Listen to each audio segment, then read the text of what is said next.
Head constable का form निकला, आज तक उसकी परीक्षा का पता नहीं। 2013 में पटवारी की भर्ती निकली, वो परीक्षा रद्द हुई, दोबारा शुरू नहीं हो सकी। 2013 में फूड कांस्टेबल जो ये बस अड्डों में ट्रैफिक मैनेज करते हैं, उनकी भर्ती निकली, अभी तक उसका कुछ पता नहीं। 2014 में एमसीडी के ऑडिटर का फॉर्म भराया गया, सितंबर 2014 में परीक्षा हुई, फरवरी 2018 तक रिजल्ट का पता नहीं।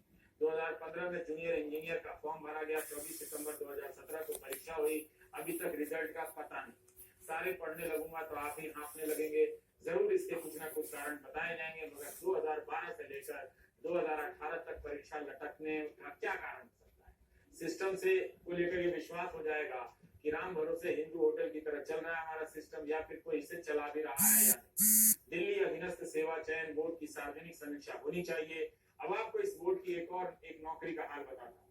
2013 में ग्रेड 2 दास के लिए 313 पदों की वैकेंसी निकलती है। 2017 में 221 इसी ग्रेड के पदों की वैकेंसी निकलती है। दास का मतलब है दिल्ली एडमिनिस्ट्रेशन सबऑर्डिनेट सर्विसेज। अब यहाँ से खेल देखिए, ग्रेड 2 दास में नायब तहसीलदार, excise inspector, sale tax, food inspector जैसे पद भरे जाते हैं।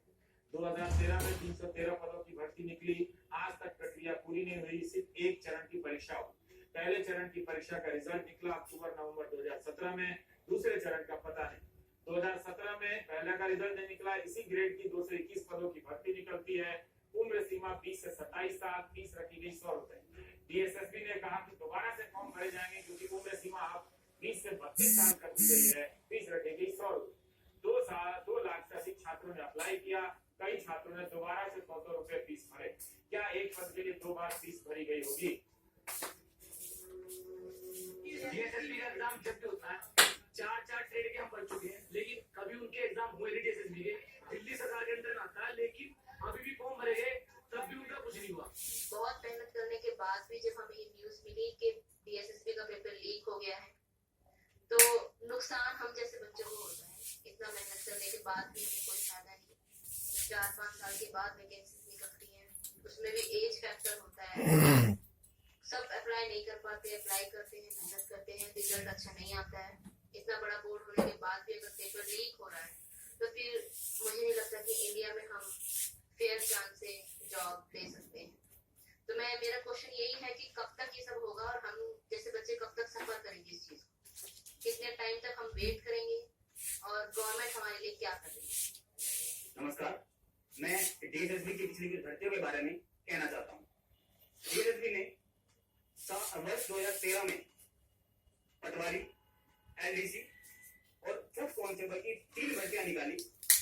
इन भर्तियों को आज 5 साल हो चुके हैं, परंतु इनके किसी भी एग्जाम का आज तक कोई अता पता नहीं है। इसके बाद 2015 में जूनियर क्लर्क के लिए भर्ती निकाली गई, जिसका आज तक कोई एग्जाम नहीं हुआ, इसे भी 3 साल हो चुके हैं। इसके बाद असिस्टेंट सेक्रेटरी, जिसकी भर्ती 2015 में निकाली गई, 24 सितंबर 2017 यानी कि लगभग 2 वर्ष बाद एग्जाम हुआ, आज तक कोई रिजल्ट नहीं आया। इसके बाद दास ग्रेड 4 भर्ती 2015 में निकाली गई, टियर 1 2017 में हुआ, टाइपिंग हो चुकी है, लेकिन इसका भी रिजल्ट आज तक नहीं आया है। इसके अलावा डीएसएसबी ने बेशर्मी की सभी हदें पार करते हुए दास ग्रेड 2 की वैकेंसी वर्ष 2017 में निकाली। एज लिमिट को बढ़ाकर इस भर्ती के लिए 2 बार बेरोजगार बच्चों से फीस ली गई, लेकिन इसको भी भर्ती को लगभग 6 माह हो चुके हैं, लेकिन आज तक कोई अता पता नहीं है। मैं डीएसएसबी के सभी नुमाइंदों से हाथ जोड़कर अपील करता हूं कि सभी पेंडिंग भर्तियों को जल्द से जल्द निस्तारण किया जाए, ताकि इन बेरोजगार युवाओं के जीवन में कुछ खुशियां आ सके। धन्यवाद। आखिर हमारे नौजवानों ने क्या गलती की? हर राज्य के चयन आयोगों के जरिए उन्हें सजा दी जा रही है। बिहार हो, यूपी हो, राजस्थान, क्या ये सवाल नहीं बनता कि 2012, 2013, 2017 का निकला हुआ विज्ञापन पूरा क्यों नहीं हो पाता है? हमारे सहयोगी शरद शर्मा ने नवंबर 2017 में यह स्टोरी कवर की थी। अक्टूबर 2017 में एमसीडी के 4326 पदों के लिए परीक्षा हुई। इन पदों पर प्राइमरी टीचर की नियुक्ति होनी थी। सोशल मीडिया में पेपर ढूंढने लगा, धरना प्रदर्शन शुरू हुआ, दिल्ली पुलिस ने जांच की, 2 महीने लग गए। दिसंबर 2017 में दिल्ली के उपराज्यपाल ने परीक्षा रद्द कर दी, कहा कि जांच हो और दोबारा परीक्षा हो। डीएसएसबी उपराज्यपाल के तहत आता है।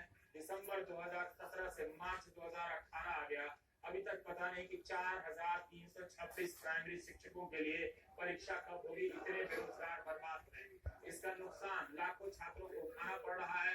वो अलग, देरी के कारण न जाने कितने नौजवान उम्र सीमा के चलते इन नौकरियों से बाहर हो जा रहे हैं।